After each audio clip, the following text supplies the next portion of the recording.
Can we make a masterboard without using a base? You know, like some sort of envelope or leftover craft paper or ugly scrapbook paper.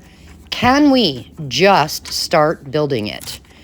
Let's see. And then this is going to be part one because, as you can tell, I'm doing a voiceover and I know it worked. So part two, we're going to do some mixed media fun on this masterboard. But the first thing, grab some book pages. Doesn't matter what size, doesn't matter what color, doesn't matter what kind. What does matter is that they are not brittle or so thin that they crack. And decide ahead of time about what size masterboard you want, and then just start gluing the book pages together to create the size you want. And once you have that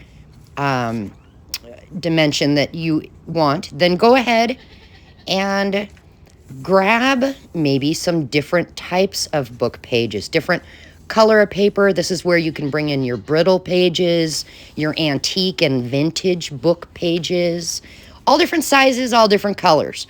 And then do the same thing we're doing here. Just use some stick glue, any stick glue works, and start plopping them down where either in random places or wherever you want them. And you know, if you're going to use those brittle book pages, just be aware when you're using a glue stick that the glue stick actually, when you're putting the glue directly on them, it could pull little pieces off.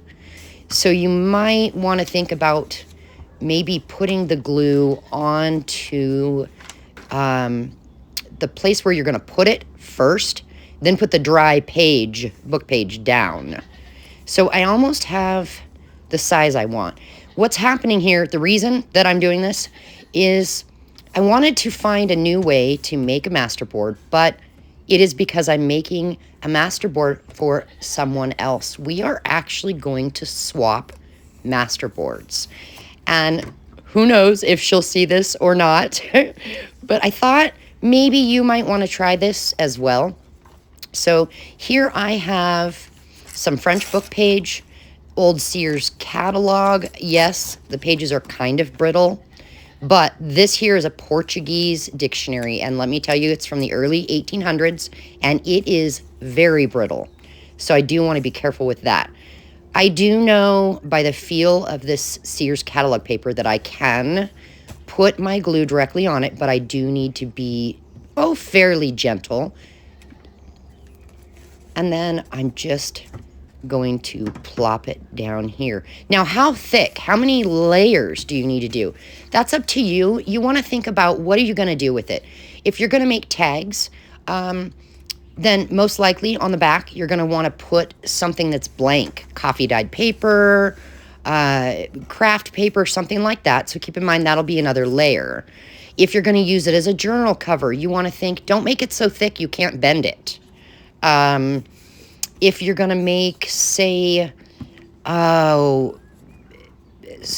do you call it, a snippet roll out of it, you want it kind of thicker because you do want to be able to just simply put glue on the back and glue it down.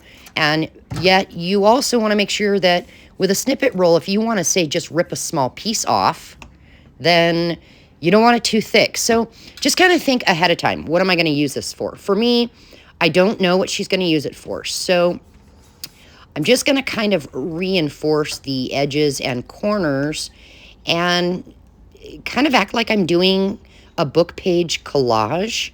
So I think mine ends up being maybe 2 layers in total of book page. So it's really not that thick. But here's another thing. We're going to add to this. This is a simple, quick video to start you out. The next one, we're going to add different mediums to this.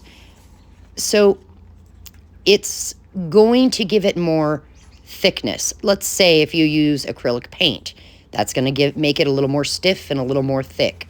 Maybe gesso, maybe texture paste, whatever you add is going to give it more thickness. So just keep that in mind as well. So I have mine done, and I'm going to take some permanent black ink and I'm going to do some random stamping. I'm not paying attention as to which way the letters are going. I'm actually purposely turning the page. I'm just kind of making a little bit of background print, if that makes sense. And I will switch to another stamp here. And I'm going to put multiples of these on this stamp block and just randomly start stamping. And the reason I'm using permanent black ink is because as soon as we're done, I'm going to go ahead and I'm going to take some matte medium and a paintbrush, and I'm going to paint this matte medium all over the surface. That is going to, number one, help all the book pages stick together even more. And it's going to create a surface where we can do whatever we want on it. Like I said, we could use gesso. We could use texture paste. We can use oxide ink and sprays, whatever we want.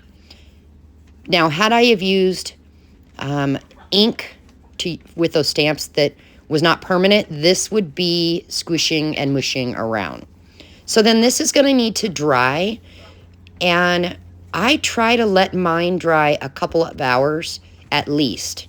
So I'll set this aside and we'll let it dry, and then we'll come back either tomorrow or the next day, and we will do some more on this. Yay!